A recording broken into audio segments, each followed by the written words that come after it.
So, okay. So welcome. You can hear me, right? Okay. So welcome to the last round of our lecture on Algebra 2. We are discussing the primary decomposition. So this is in a generalization of the decomposition of numbers into primes. And last time we defined, okay, we made a definition, the definition of a primary ideal. Maybe I will recall that. So I have, as usual, my ring A, and then let's say an ideal Q of my ring A is primary, called primary.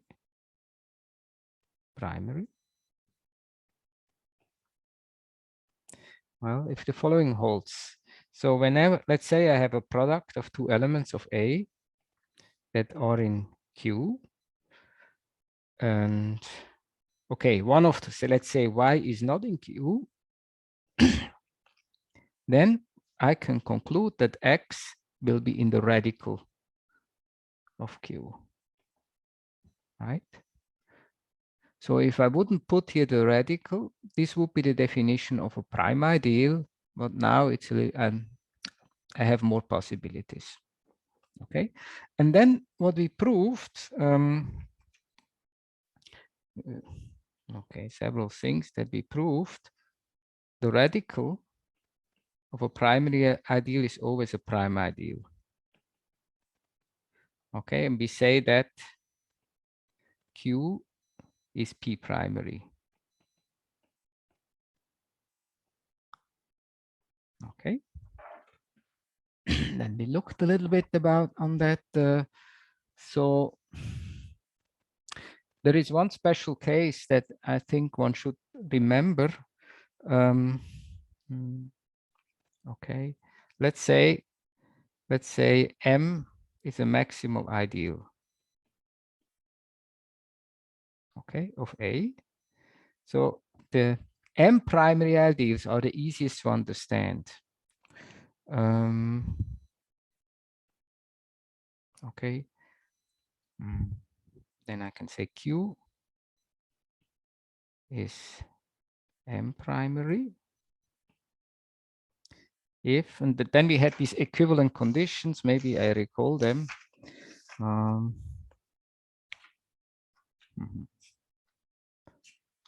Anyway, okay, so right, so I cannot find it easily.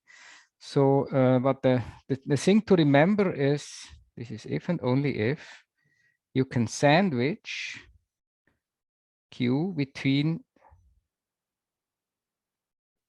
M and some power on M.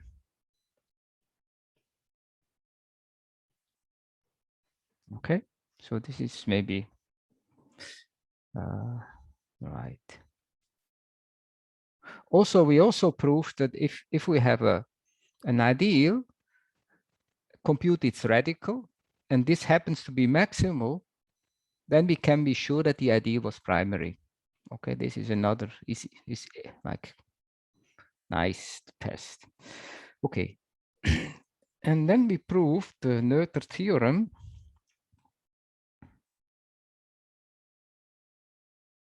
Noether theorem saying that if, okay, if A is Noetherian,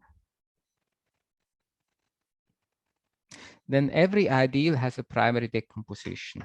So A, an ideal of A, then we have a primary decomposition.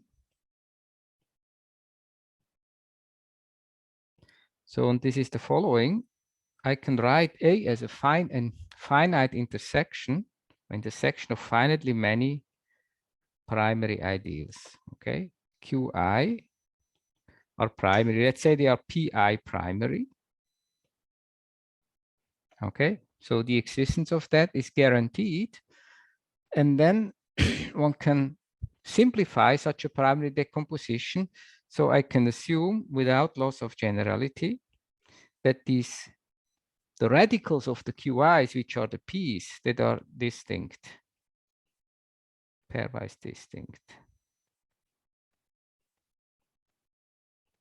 The point was just if I have, say, Q1 and Q2 and they would belong to the same prime ideal, I could just combine it. Okay, and we showed then this would again be P primary. Okay, I will also assume if I have such a primary decomposition that none of these Q's can be left out. Also assume, okay, for all I, okay, if I intersect the Qj, for j different from I, this is not contained in Qi. So if it were, I could just leave out Qi. Okay, so when I have these conditions, so this and this, then I call such primary decompositions minimal.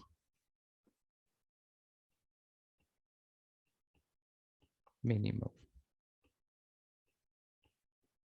Okay, minimal. Good. So today we will talk a little bit about uniqueness aspects of this decomposition, but not only that, we will characterize, I mean, these prime ideals that occur here. Yes, maybe this is the first, but like there are two uniqueness statements, and the first one is about these primes. And it says that these primes that occur here are independent of the choice of the decomposition. Okay, they are just determined by the ideal. In general, this is not the case for the Qs, but for certain Qs, it is true. We will see examples. Okay, so these primes, so how does this proof go? One tries to characterize these primes in a different way. And there is a notion for that. It's the notion of the associated prime ideal, which actually one defines not only for ideals, but more generally for modules. So what I'm doing here can be done for modules as well, but I will not do it because I don't have so much time. Just do it in the special case of ideals. Okay, so right. And then we already started last time. Okay, what is this technique? I mean, how can one define the associated ideals? One looks at ideal quotients. Okay, so right. So okay, good. Right.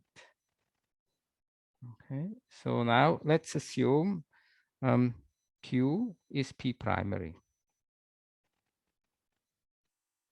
Okay, and then I take an element X in A, and then I look at the ideal quotient, Q divided by X.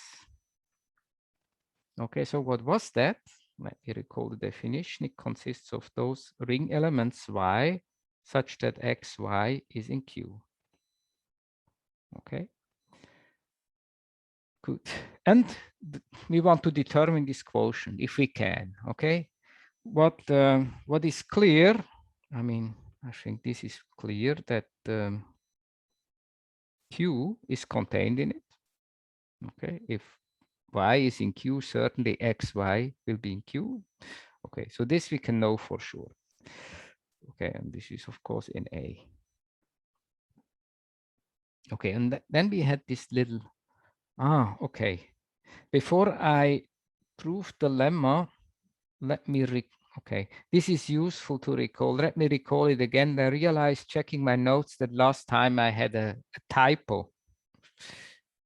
So if Q is pre-primary. So, okay, what I want to write, if XY is in Q and say Y doesn't really matter. I have a product of two elements in Q. One of the twos is not in Q. Okay, Y, let's say Y is not in Q. It's like above. Then X must be in P. Okay, so that what this is nothing, I just rewrote this definition. Okay.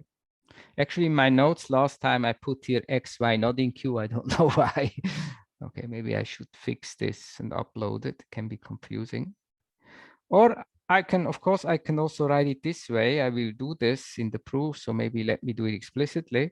This implication, I can write the contraposition. I can also write if X is not in P, So I have the product of 2 in Q, one of the two, let's say X, doesn't matter, is not in P, then the Y must be in Q. Okay. I mean, these are completely equivalent, but it's good maybe to see it because I will apply this principle. Okay, and then I have this lemma. I stated it already.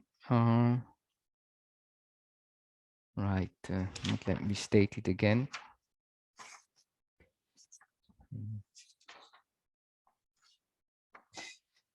Okay, let me get my notes so I will not mess it up. Right, so, okay. Okay, the lemma is this.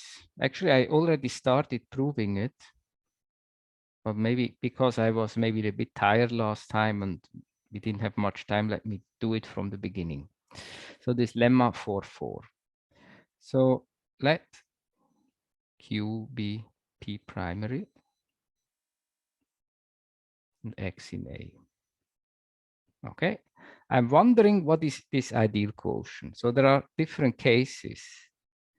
Okay, now I'm going to write it maybe this way. If X is in Q,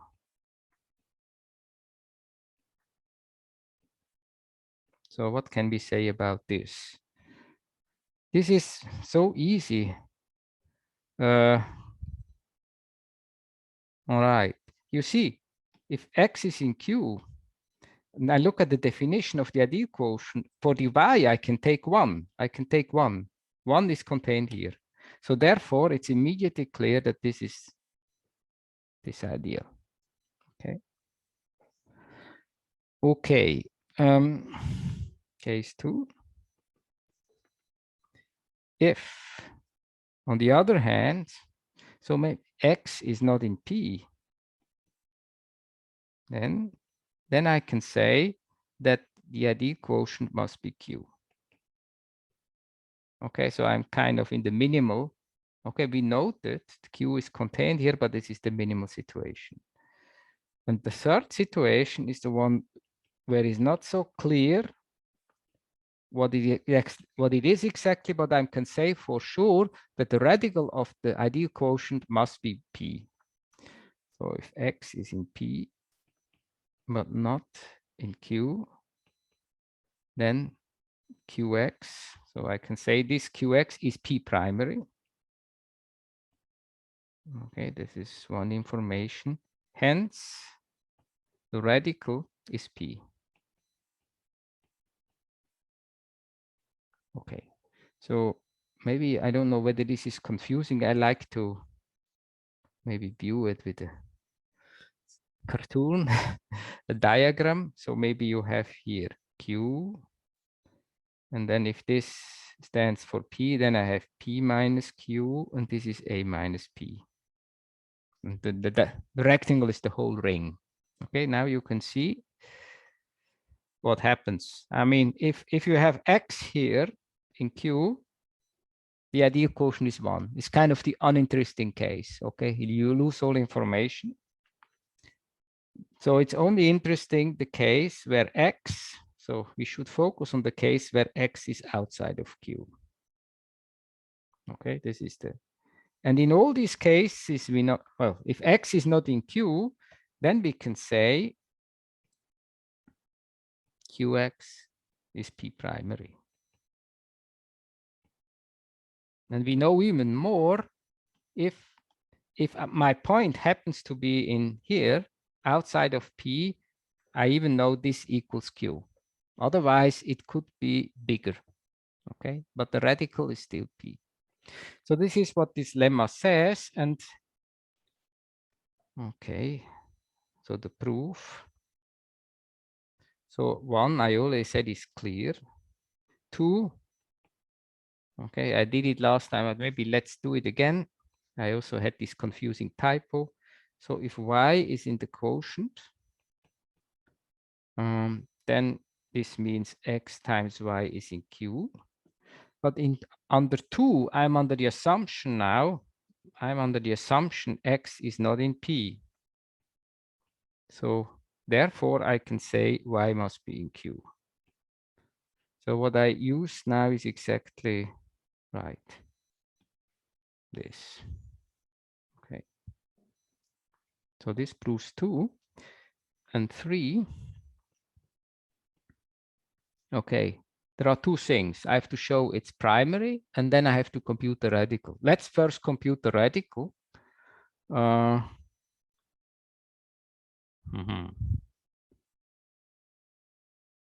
Right. So, okay.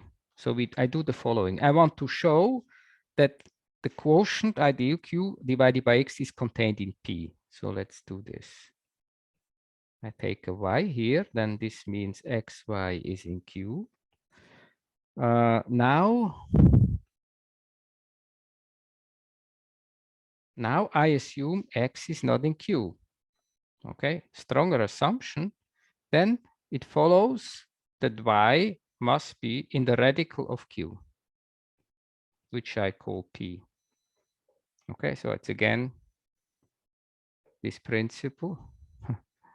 Okay, this time I used it this way, okay? And I think with X and Y interchange, but of course it doesn't matter. So, okay, I showed, so, okay, so I showed this inclusion, Qx is in P. And of course it contains Q. And therefore, when I take radicals, I see that the radical of Qx must be P. So I showed the radical is as stated, but I still need to show that the ideal quotient is primary. So let's show that Qx is primary. Okay, so now, so I assume I have a product. Now I call it Y and Z. Y and Z is here. And let's say one of the two, say the Y is not in the radical, is not in P. Okay, I have to show Z is in this quotient. Okay, so what does this mean? Just write down. So X, Y, Z is in Q. Okay, now I write this. Okay, I write this as XZ times Y. Okay, and because I assume that Y is not in P, I can now conclude the other factor XZ must be in Q. Okay, and if I turn it around, this means that Z is in the ideal quotient. Okay, so I have verified the Q divided by X is is a P primary ideal, and everything is shown. Okay, it's kind of this element. Okay, these proofs are in a way there's not much happening. Yeah. Okay, so but this will be very useful for the next definition. Okay, so now I'm going to define associated prime ideals. That's a very important notion. So I have an ideal A of my ring. Okay, and right. So okay, an element X in A. And I think it will become clear what I'm doing if I think of an A module, A mod the idea. So instead of the ideals, one should rather, in this context, instead of the ideals, it's better to think of the modules. Ring modulo ideal. Then it becomes clearer. Okay, and now my element X gives me the corresponding element X bar in this module, right? And then I can also interpret the ideal quotient, okay, in a different way. This is an annihilator, so let me write what it is. By definition, it's a set of B in A, okay, ring elements, such that Bx is in A. But now I can write it this way, Bx bar is 0. Okay, and this is the annihilator of X bar in this module. Annihilator of X bar in a module in this guy. Okay. So in a way, ideal quotients are the old-fashioned way of looking at annihilators. This is the more, okay, nowadays one rather looks at this way. Okay, and this will be the general principle. I mean, you have maybe this thing maybe can even have a name. Okay.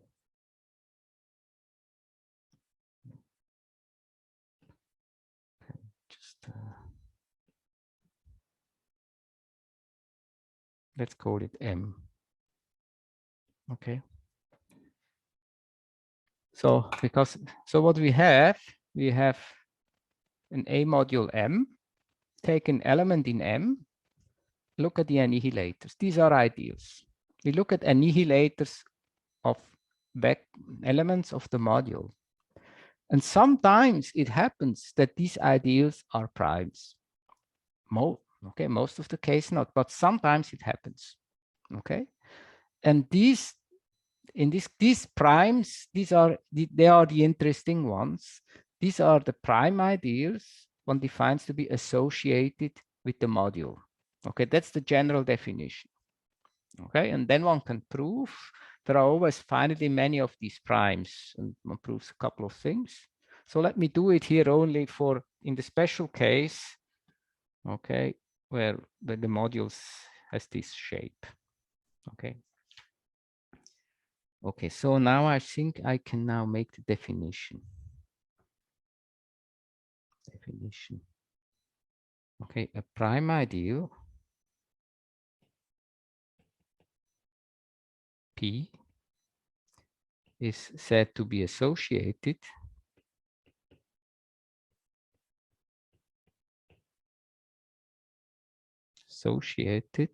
with the ideal A. Okay, this is again a bit unreadable. With an ideal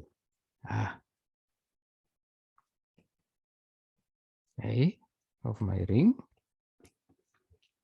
If, okay, there is some X in A. So, okay, if I write it explicitly in my context, P, okay, there's something I didn't, okay, I have to say it. Okay, what we actually do, we take this the ideal quotient or annihilator, and then we take the radical. That's convenient. One can show that this is actually not necessary, but it's simpler to do it this way. Okay, so this is the definition. Okay. So denote by us A mod A, the set of prime ideals associated with A, the set of prime ideals.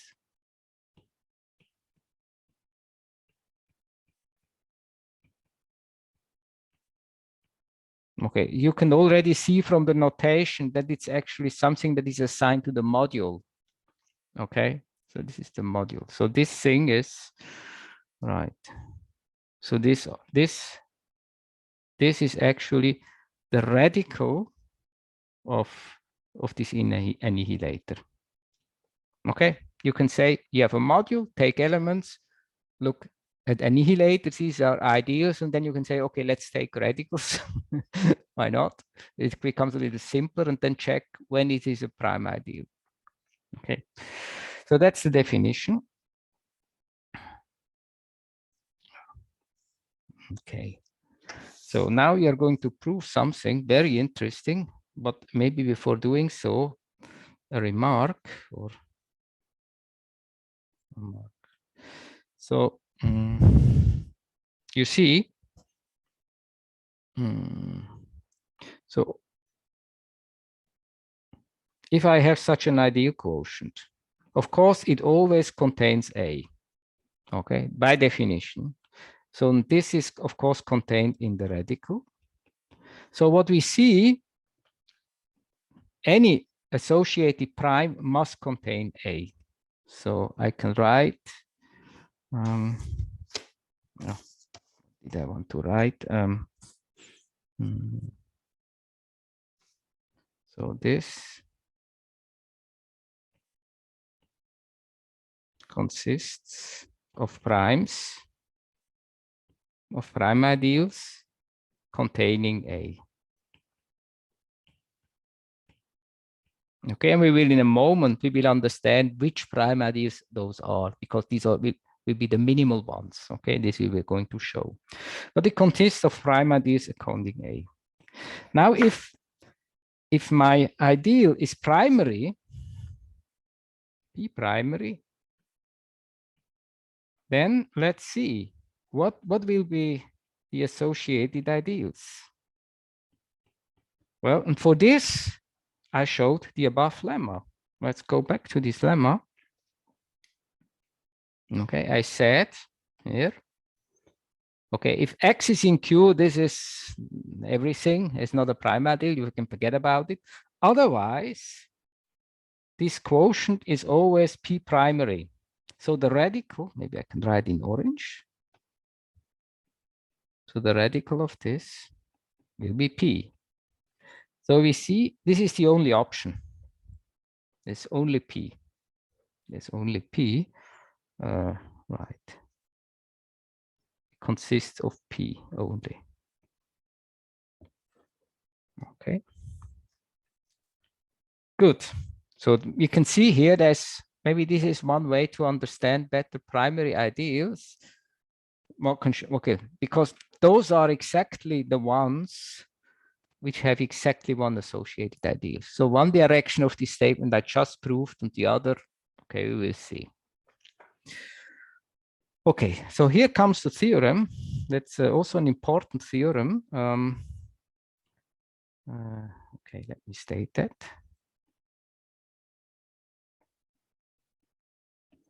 Okay, it involves, it has two aspects. The first aspect is to say, well, there is always, I mean, this set of associated ideals is non-empty and finite. Okay. And the other part of the theorem connects the associated ideas to the primary decomposition. Okay. So let me write it in detail. Let A be, it only works for an Noetherian ring. Let A be a Noetherian ring.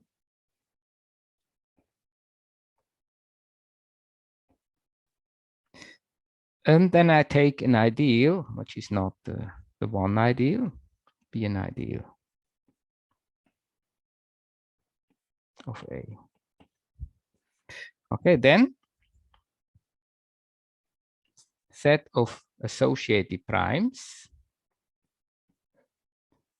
okay, is finite and non-empty. And non-empty. Finite and non-empty. Okay. That is, and moreover, now comes part two. Now let's assume I have a minimal primary decomposition if A intersected Q1 intersected up to Qn is a minimal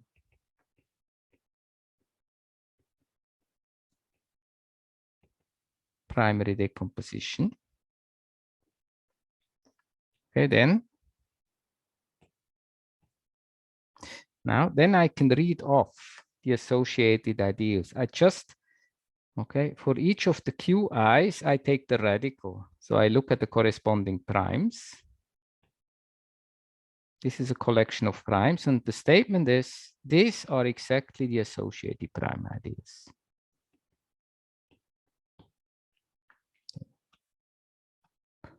That's a theorem.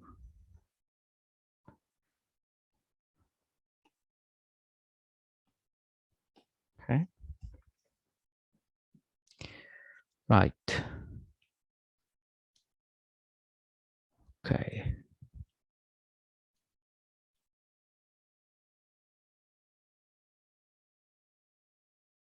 So you would see, if we have, I mean, it's I mean, so if I have a number, say A are the integers, and my ideal is, of course, a principal ideal generally given by an integer, then these associated primes will just be the prime factors.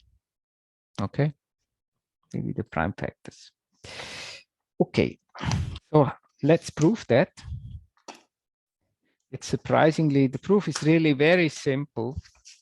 Once we just use the above lemma, and then there's not much to do. Surprisingly simple proof. Okay, the finiteness of this set of associated ideals will come from the finiteness of in the primary decomposition. So, I mean, the way to prove it is to start with the primary decomposition. Okay, okay, I know by the previous result, okay, we have a minimal primary decomposition. A minimal primary decomposition.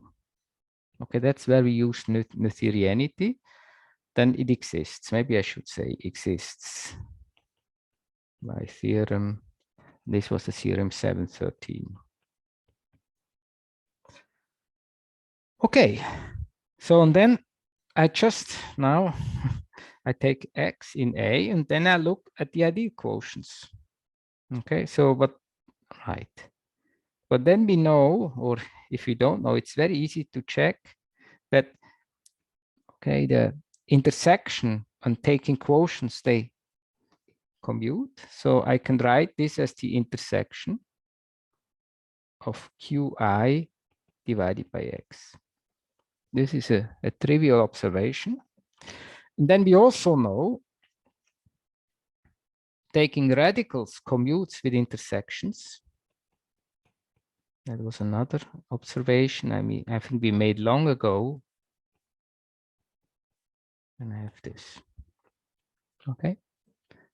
So I kind of extract information from this primary decomposition. Okay. But now, I mean, now here comes this lemma for 4.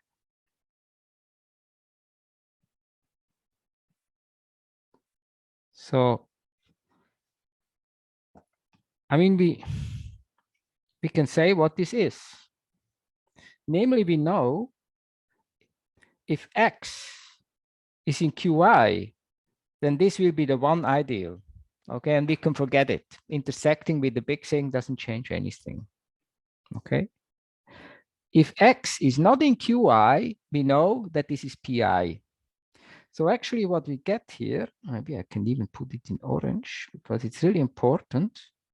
We get the intersection of those pi. Okay, I should write what is pi, where pi stands for the radical of qi.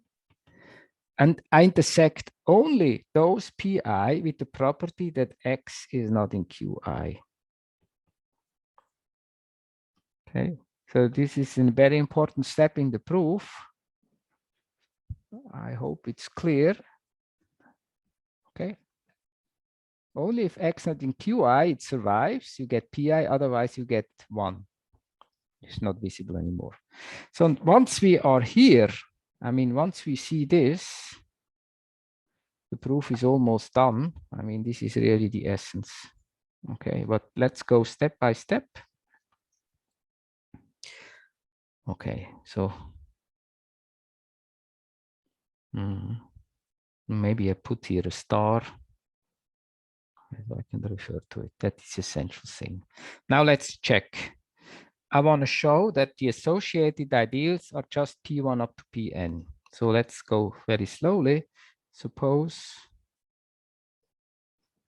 okay, R, the radical of A divided by X is prime. So this is an associated prime. Right. And then you see, now my prime is written as an intersection of prime ideals. But by the definition of prime ideals, this is only possible if if this prime ideal actually equals one of those guys. So this was a proposition. Okay, this was one of the very first propositions, but it's kind of trivial. It says there must be an I, and this equals pi. Okay. A product of prime ideals is a prime, then intersection of prime ideals is a prime, then this can only happen if the prime ideal equals one of those primes. So this is okay. A bit nicer. Okay. So what I get, I showed this inclusion.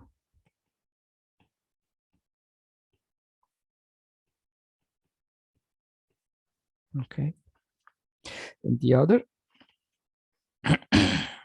okay, so conversely, maybe I'm too detailed, but I'm probably not. No, for each I, for each I. Okay, now I want to show pi is an associated ideal, but then I know there is an x in the intersection of all q's, qj's, okay, except qi. Why is that true? This is by minimality.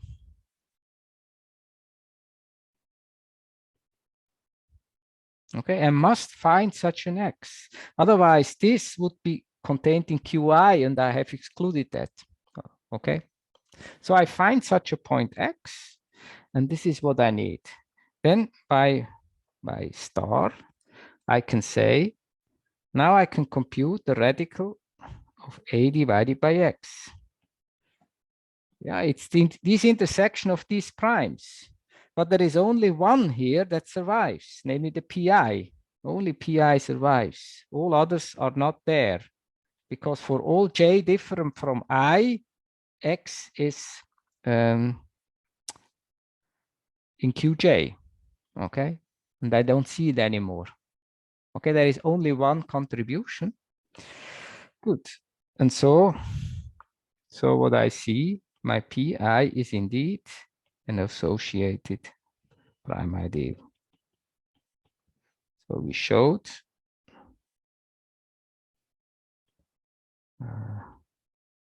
this.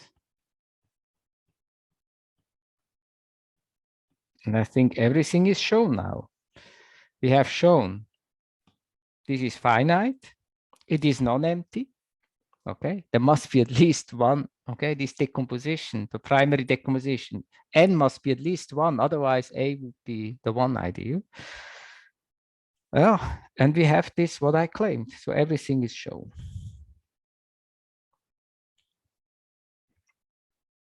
Okay, are there questions on that?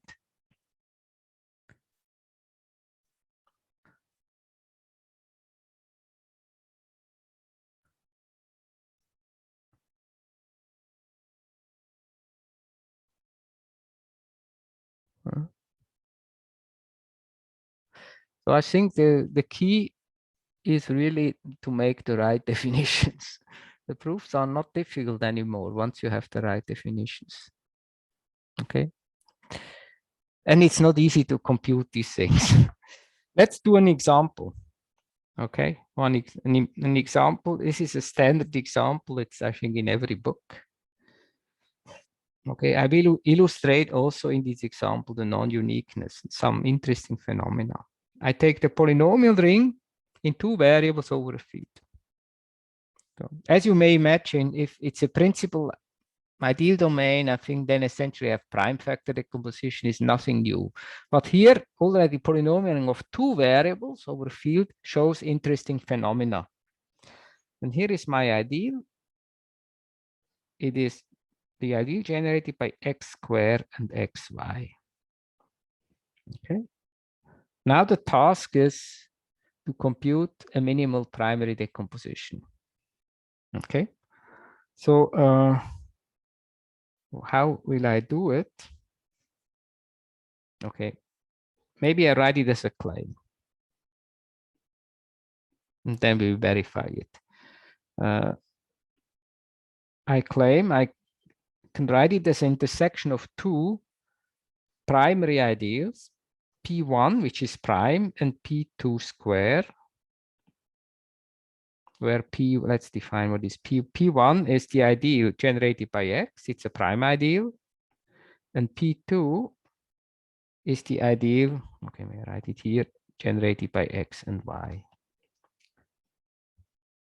Okay.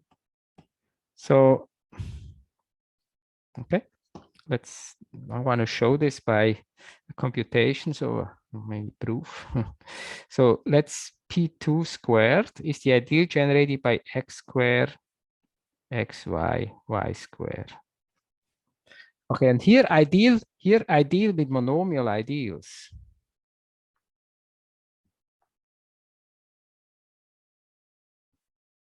So these are the ideas we had to the chapter 2, I think, of the lecture, and we dealt with the basis. They are really easy to understand. They are combinatorial objects. We just have to know which monomials do occur. So let me make a picture. So this is a graphic way of knowing N2. So I have lattice points. Okay, the lattice points drawn here correspond to pairs of natural numbers, which I think of encode exponent vectors, or encode monomials. Okay. Now, if I have, okay, so like here, this corresponds to X, this corresponds to X squared, right? This corresponds to Y squared. This guy would correspond to XY, and so on. Now let's see the ideal P1. So where is the, okay, it's generated by X. So I have X. So I can take any multiples of X. So I multiply with monomials, and the monomials that I get are just the ones that lie in this shaded area. Of course, only the lattice points. Okay, so this is like the graphical picture of this ideal. So all the lattice points here, yeah, they're, yeah, these are exactly the monomials contained here. Good. And okay. Now this is the, actually this is the P1, okay, this is the P1. Now let's draw the P2 squared, maybe in another color. Yeah, blue, or yellow is nicer. So I have X squared, I have XY and Y squared. Okay, I'm going to draw the P2. And this will be, this ideal is given by this staircase. So all of the points which are above the yellow staircase. Okay. So now if I intersect, okay, maybe, right.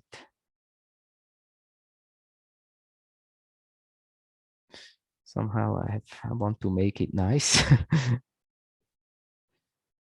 Okay. So what is it? But we can see what is the intersection. Maybe I make another drawing here.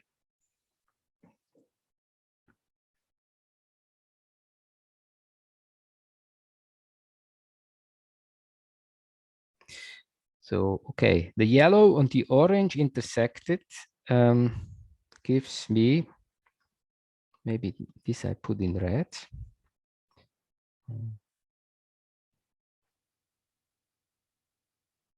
I think it will be this. So here is X squared and this is XY. I think it will be this thing. You see? So this is the A. A is in fact, you see, A is generated by X squared and XY. Okay.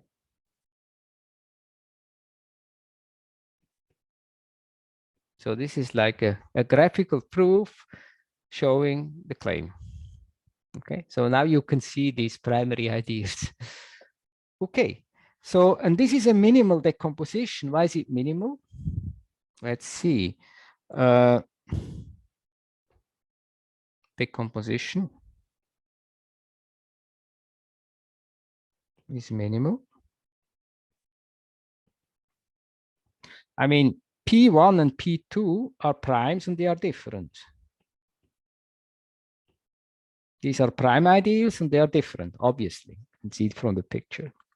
And it's clear it's irredundant. You cannot remove. If you remove either this or this, you get something different. It's completely obvious from the picture. Okay. Okay. Cannot remove P1 or this without changing the result. Okay. Good. So we see now, if you apply the theorem, we see now the associated primes are P1 and P2. Okay, 2 primes. And what is interesting,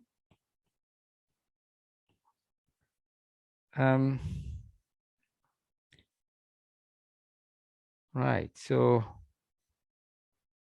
P1 is contained in P2, and it's a proper container. They're different.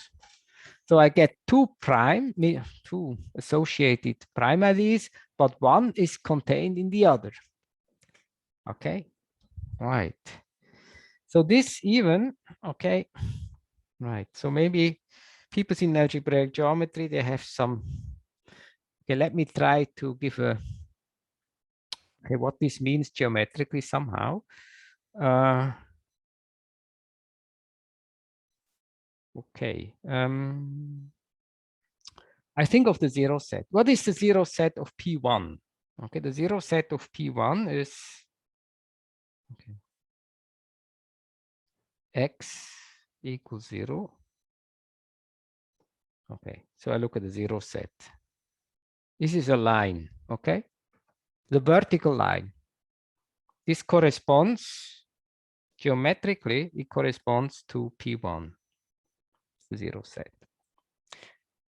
But the other ideal, what is the P2? The P2, okay, the P2 corresponds to this, x equals 0 and y equals 0. So this is this point, and it corresponds to P2. Okay, so this is the picture. A line, and in the line sits a point, the origin. Okay, so this is not difficult, I think.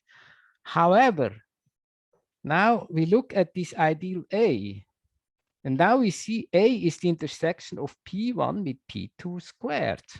So what's that? So what is the, the question is, what is geometrically, what is this P2 squared geometrically? Okay, this is the difficulty. How would one, okay, if you want to view it in a geometric way, how could one do that? Any idea?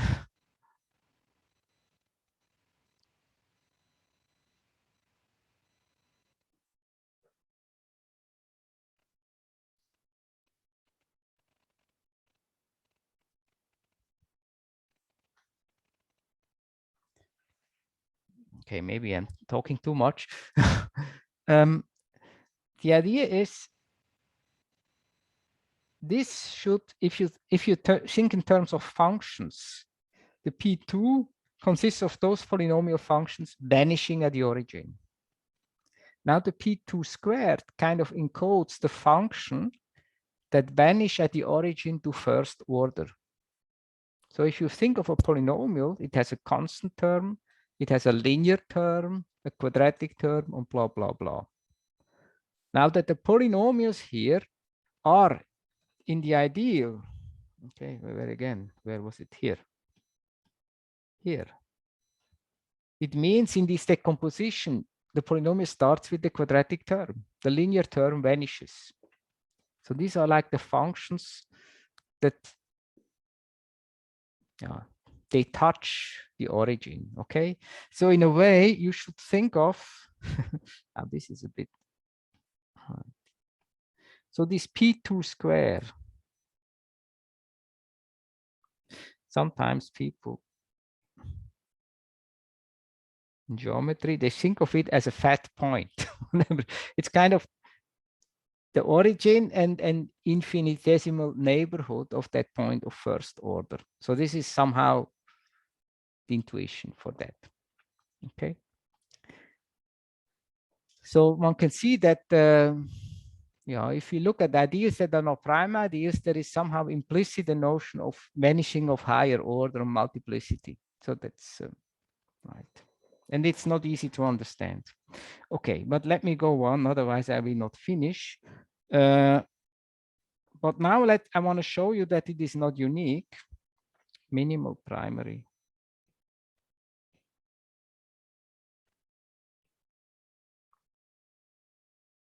is not unique. Okay, you can also, maybe you check now yourself that this is also true.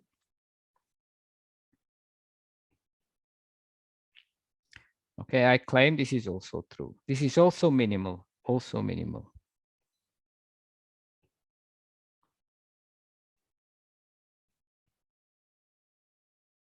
So you see, you check yourself that it is true with the picture, but then you see now I have exchanged instead of this guy, okay, this guy generated by x squared, xy, and y squared, I have this guy. So there is like no, it's different, okay? It's different. Note. Okay, note. Let's look at the radicals. The radical of this is P2. It's this. So get same radicals, but it's different.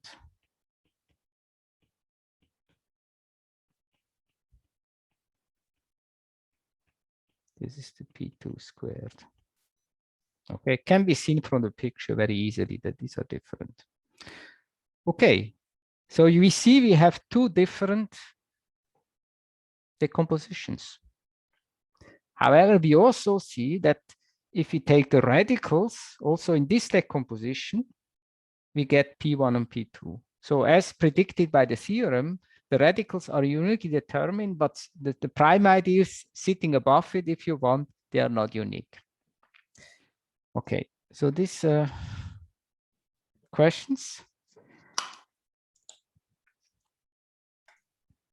Not a question, but I think you had a typo on the previous page.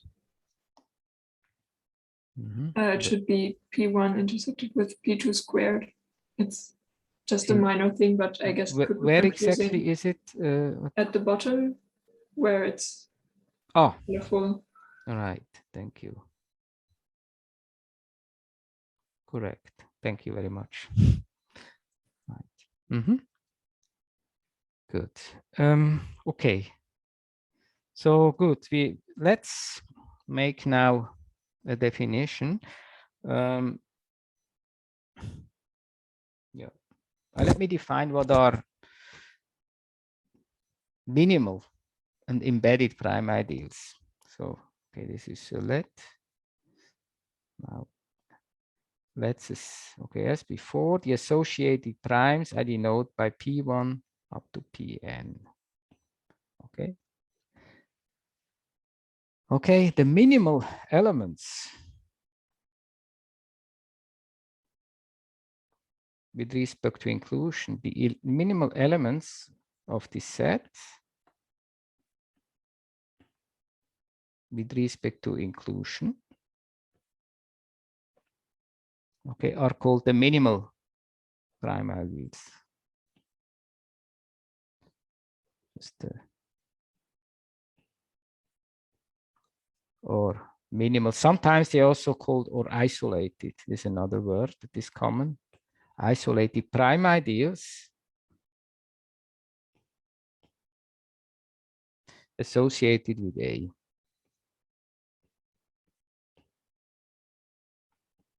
With the ideal. Okay, the minimal ones. Minimal or isolated. Okay, and the others are called embedded.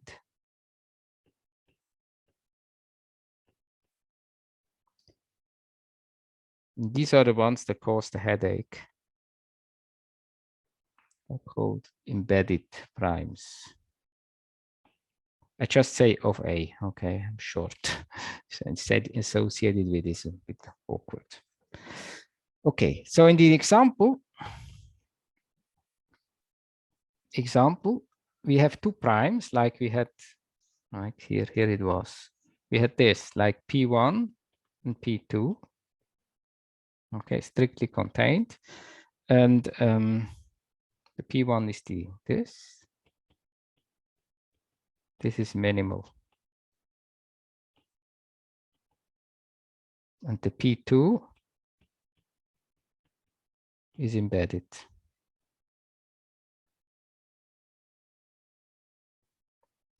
Maybe you can see from the picture, I mean, if you look here, maybe you understand the notion embedded. You see clearly this P2 is embedded as geometrically, point embedded in the line. That's why the name embedded. However, the P1 is the minimal. That's a bit confusing because in the geometric picture, this is the bigger thing. So minimal only makes sense when you think in terms of ideals, okay? Then it's small. Otherwise, it would be the maximal. So one should not be confused about this. Okay, so good. So here is another proposition. It will be very easy. Proposition 4.6. It says that it characterizes the associated prime ideals as the minimal prime ideals containing A. In German, you say minimale prim over ideale. That's how I learned it. Okay, so let A be an Noetherian ring and A an ideal. Okay, shouldn't be one ideal. Okay, then, okay, maybe this is again a bit too detailed, but maybe it helps. So if I have a prime ideal P containing A, then there is a PI associated with A in between. So there is, so that I have A in PI in P. Okay. If you have a prime ideal containing A, always in between there is an associated one. And I can also write the minimal. Okay, now this is about the minimal associated prime ideals. Okay, I defined above what are the minimal. These are is the set of the minimal ones. These are exactly, well, those primes that are minimal with, okay, minimal with respect to the condition that they should contain A. So these are exactly those. The minimal prime ideals containing A are those. Okay. So this is a direct here.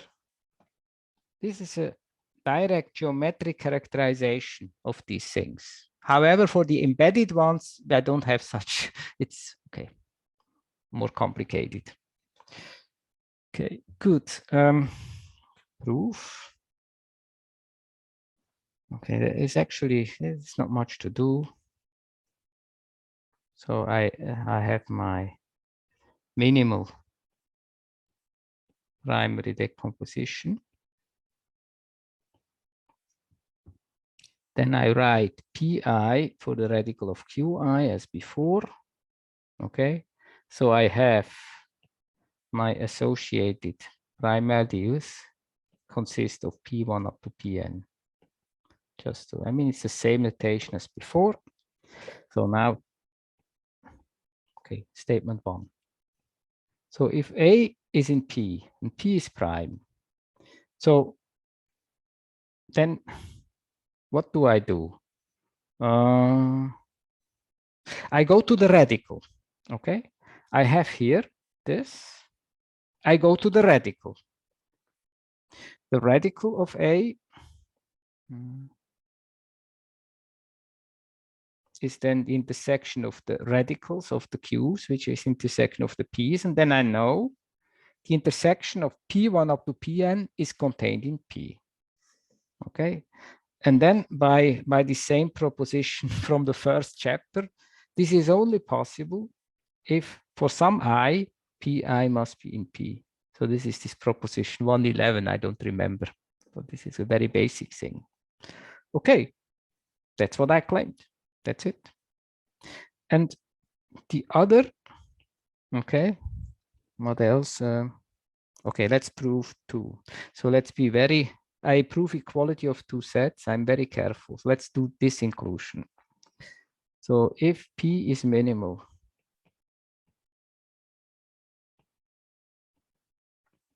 with respect to, okay, the condition that it should contain A, then I can apply what I know from part 1. There must be an I and the Pi in between. Okay, that's what part 1 says. Then I have this. But okay, if the P is minimal, okay, there must be equality because P is minimal. Okay, so I have shown one inclusion, and the other inclusion is in a way similar. So if, let's say, I have now a Pj, which is minimal.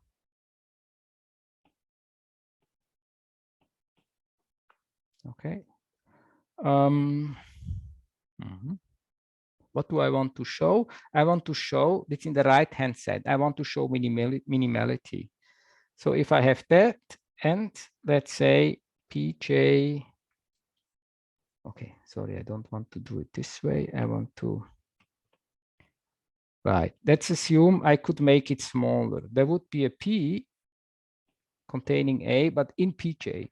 Let's assume I could make it smaller. I have to show P equals Pj. But then I again can use part 1, telling me there must be some I. Okay, maybe there is some I. And okay, then I can sandwich the Pi here in between. Okay. Yeah. But if P is in Pj. Okay, but the Pj is minimal. That's my assumption. And from that, I can conclude they must be all equal. Okay. So I have shown, okay, thus Pj is minimal with respect to this condition. And I have shown everything. Okay, there was not much to do actually. Okay. Right. So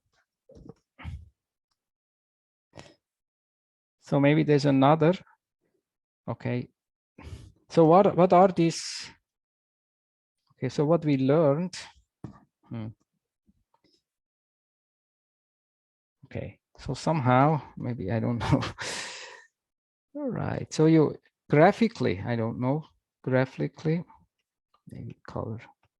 So I liked maybe to see these primes somehow, okay, maybe as dots, okay, so like, but meaning that the lines that I've drawn are inclusions, okay, these are like inclusions. Okay, so what I can see here, these are the minimal ones. Okay, these are the minimal. And the other one, maybe these guys, they are embedded.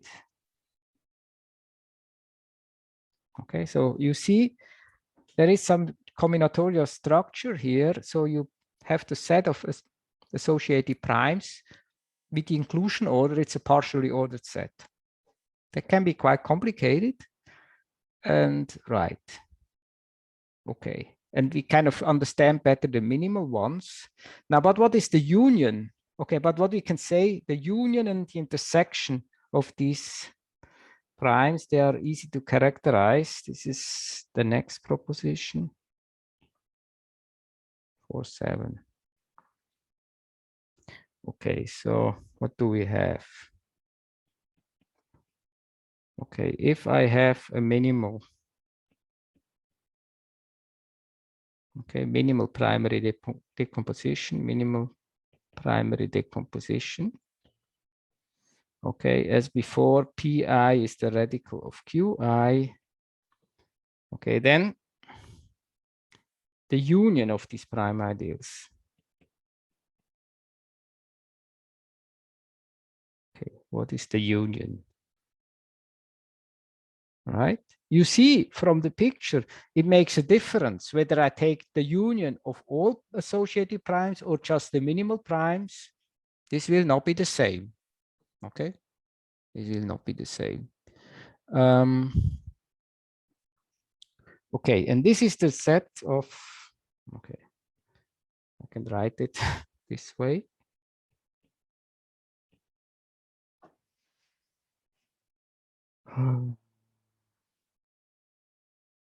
Okay, why do I write it so strangely? This is a set of non-zero divisors.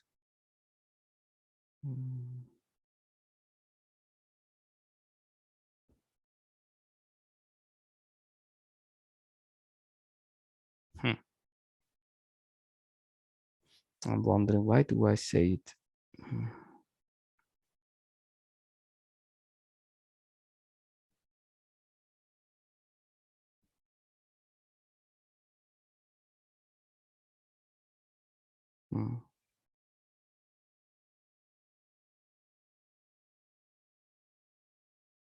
Okay, doesn't matter. Okay, let me write it, but this is not actually the nice characterization. These are the zero divisors.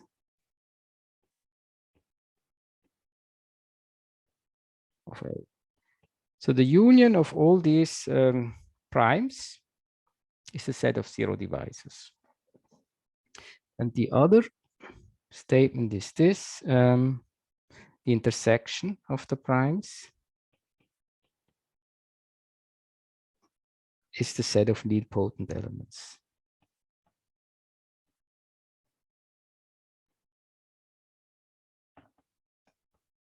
Okay, intersection is set of nilpotent elements. The union is set of zero divisors. Okay, it's kind of a clean statement. And okay, so let's do this.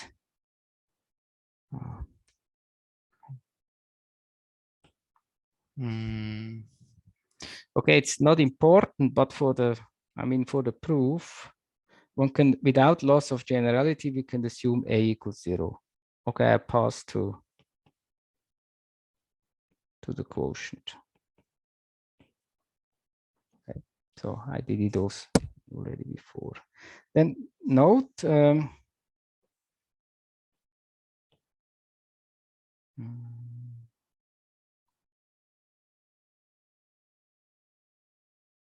okay, 0, okay, is okay, strictly contained in 0 divided by x if x is 0 divisor. Okay, so it means exactly that.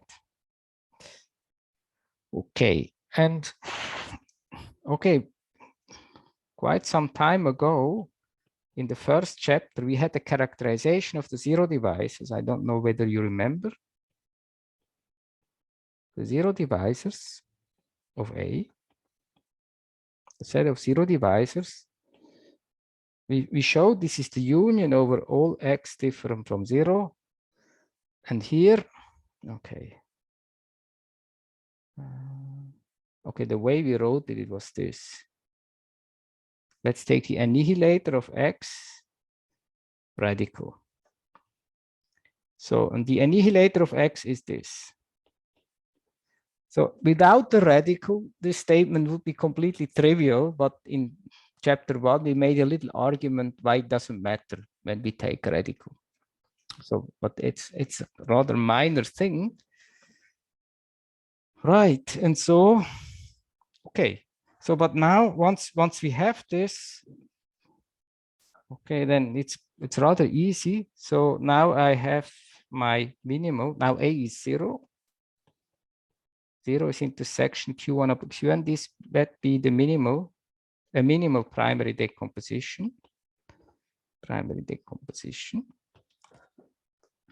And I take an element X, non-zero.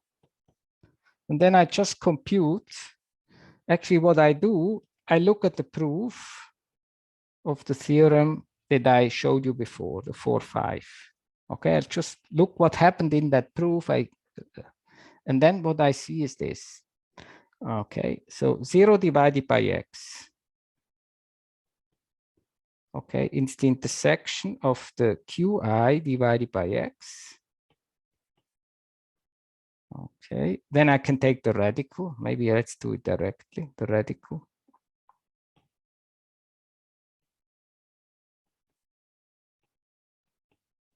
And then the point was that the only things that survive are those I for which x is not in qi. And then here I have pi. So this is exactly what I did in the other proof. Okay, so I have this. But clearly the intersection of those is in the union of all pi. And since this holds for any x non-zero, what I proved is this.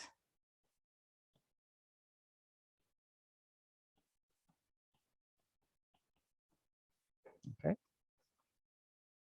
And conversely, okay, okay, what do I know?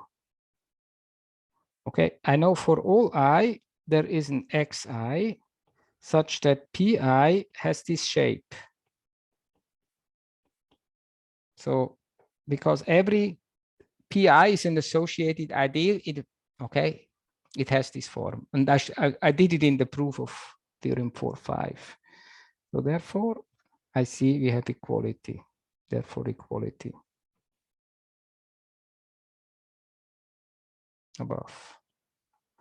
So that is here is equality. Okay, and this proves, hopefully, this proves one.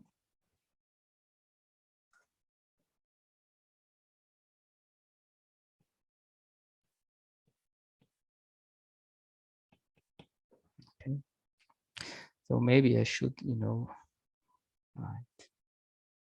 Doesn't really matter. I mean, this characterization is also true, but it's not too relevant. Maybe it's nice. Let's remove it.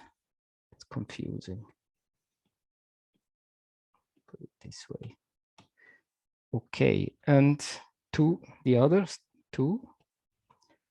Okay, this was another old proposition which characterized the nil radical consisting of the nilpotent elements. And we showed that's the intersection of all prime ideals.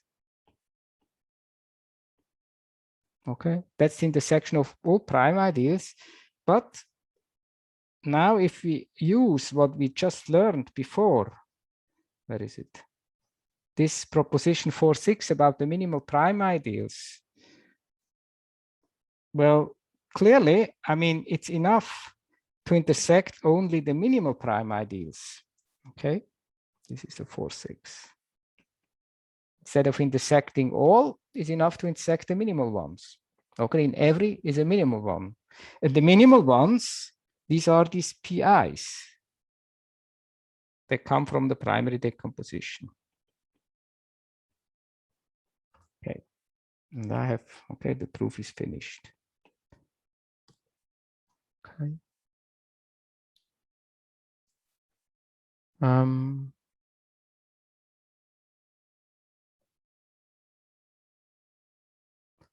Okay.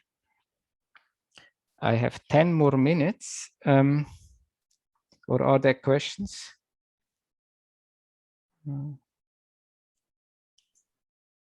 I actually brought some questions, but there are... Okay, let's do right, but we can also go a little bit longer if you like. Let me maybe finish the lecture. It won't be long anymore. I mean, I have one more thing to say and I will not prove it, and then we can go to the...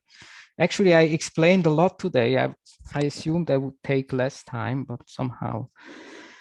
Okay, so the last thing I want to say is about the uniqueness. Okay.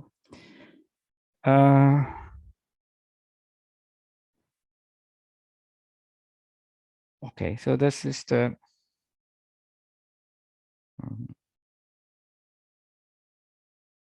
Okay, again, the situation as before.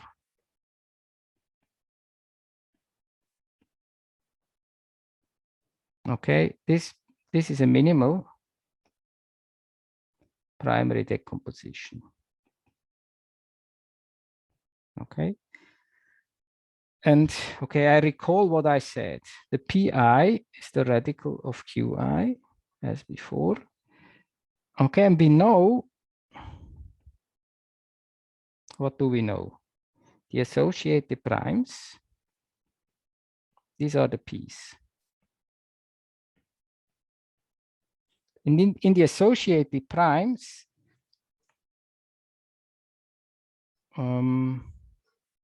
okay, some of them are minimal. Some of them are minimal, and this is the... In Atiyah method, it's a corollary 411. It's a corollary of something which I don't know treat, so I cannot prove it here. But the statement is this: if the pi is a minimal associated one, okay, then the qi is uniquely determined.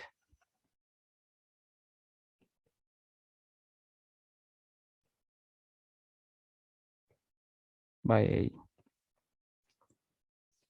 Okay, so maybe I can just illustrate this in the example.